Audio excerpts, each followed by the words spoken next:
Bonjour à tous, bienvenue chez les fétiches de guerre. Nous allons parler du piège français Choose Africa. Avant, nous allons rappeler une chose. Cela défile sous votre écran. Les chevaux et les nègres ne sont pas bons pour l'économie à l'état sauvage ou naturel. Ramené en 2023, cela veut dire nous devons contrôler l'économie africaine en prenant une participation dans tous les projets d'entreprise des Noirs sur leur continent. Ainsi, nous dérisquerons nos investissements dans leur pays. Voilà ce que Emmanuel Macron met en place à travers Choose Africa. Alors Choose Africa, c'est quoi? C'est la banque, c'est l'agence française de développement qui va consacrer 2,5 milliards d'euros pour financer les projets des Africains, mais sur le continent africain, c'est-à-dire qu'étant donné la très mauvaise image que la France a en Afrique, et l'Europe en général, maintenant il est question d'utiliser le nègre stupide, d'accord? Viens là mon coco, nous allons prendre une participation dans ton projet en Afrique, ce projet naturellement portera ton nom, ça sera toi qui seras devant les caméras, mais nous les blancs derrière, eh bien, nous aurons 60, 50, 40, 30% de ton projet, voire même 90% de ton projet, mais ça sera toi qui sera sous la lumière et nous, naturellement, comme d'habitude, comme avant, nous attendrons, comme pendant la période de l'esclavage, nous attendrons la rente. Alors, il y a un paquet de projets. Il y a Digital ou Digited Africa, Choose Africa épisode 1, Choose Africa épisode 2, Meet Africa épisode 1, Meet Africa épisode 2. Bref, en France, 25% des jeunes Français sont au chômage, n'ont pas d'emploi, et aimeraient que leur État, M. Macron, finance des projets pour eux, les petits blancs. Mais non, c'est en Afrique. Alors nous allons écouter ça tout de suite, et il y a un mot tout particulier que j'aimerais que vous reteniez. C'est parti. Nous avons aussi, durant ces années, soutenu l'entrepreneuriat africain en y consacrant plus de 3 milliards d'euros entre 2019 et 2022, au travers de l'initiative Choose Africa.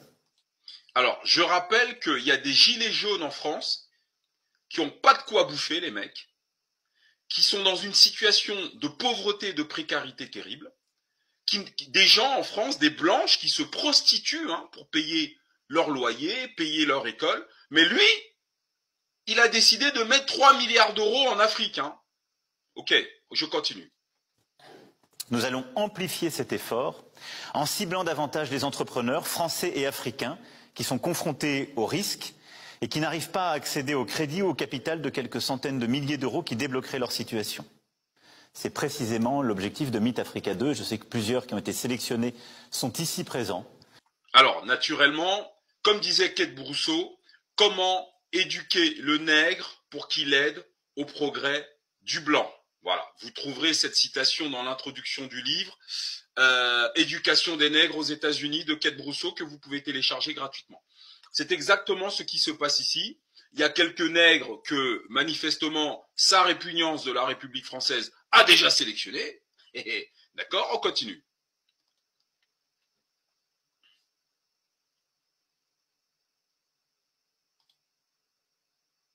Si ça veut reprendre. Risqué. Et ce sera le rôle aussi de notre Banque publique d'investissement et de l'Agence française de développement de porter ensemble un nouveau programme, Choose Africa 2, qui sera dédié à cet effort et qui, en particulier en matière de culture, de sport, d'agriculture et de digital, reprenant... Voilà, et ils sont là, vous voyez? Ils sont là. Ils sont là, c'est la viande. C'est les nègres qui vont aller travailler dans l'intérêt de la France. Ils sont préparés, ils sont motivés, regardez. Ils sont là. Voilà. On continue. Alors, il y a eu Choose Africa, Meet Africa, Meet Africa 1, Meet Africa 2, bon, il y a tout. De sport, d'agriculture et de digital, reprenant tout ce que nous avons fait avec Digital Africa ces dernières années, démultipliera les opportunités. Nous dérisquerons davantage les investissements français en Afrique. Ouh.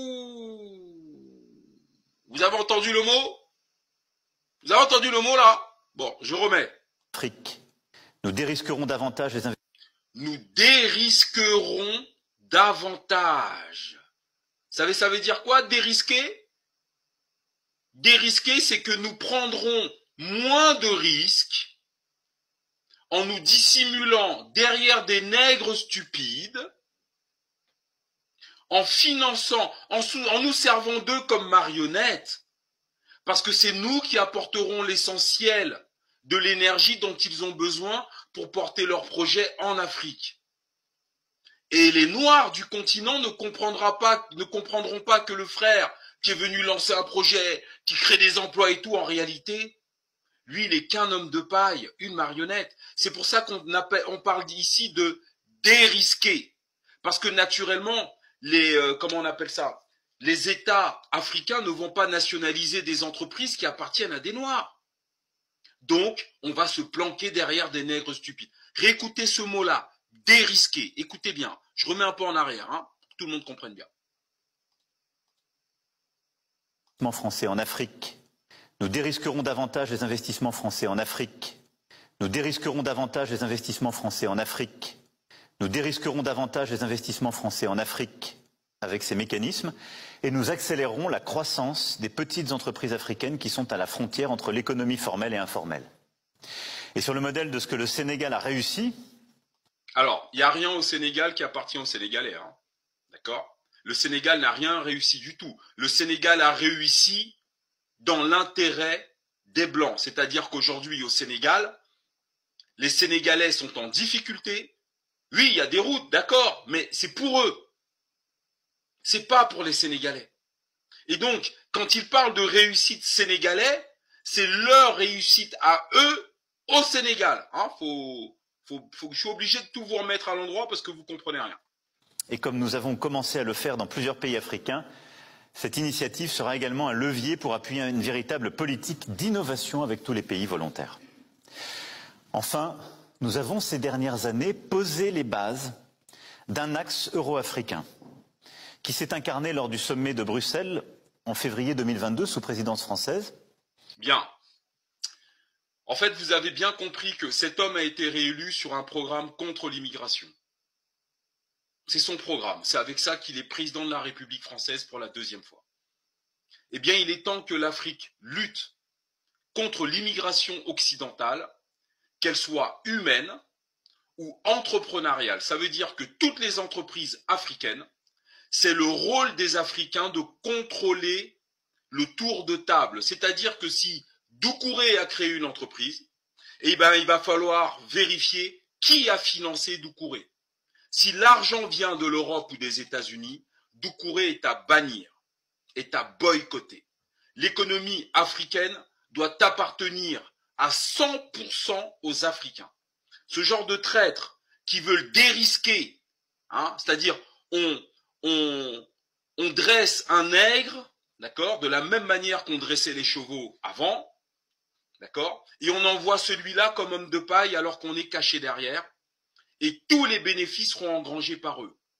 D'accord ? C'est le modèle du capitalisme. Je suis actionnaire, je ne travaille pas, j'injecte de l'argent dans ta société, d'accord ? Et c'est toi qui vas bosser. Et comme on ne veut pas me voir dans ton pays, ben ils verront toi. Voilà. Ça sera Doucouré SARL ou Atangana SA. Voilà. Mais derrière Atangana SA, c'est eux. Voilà ce qu'on est en train de mettre en place avec évidemment l'aide de quelques nègres stupides comme d'habitude. Je vous dis à très bientôt chez les fétiches de guerre.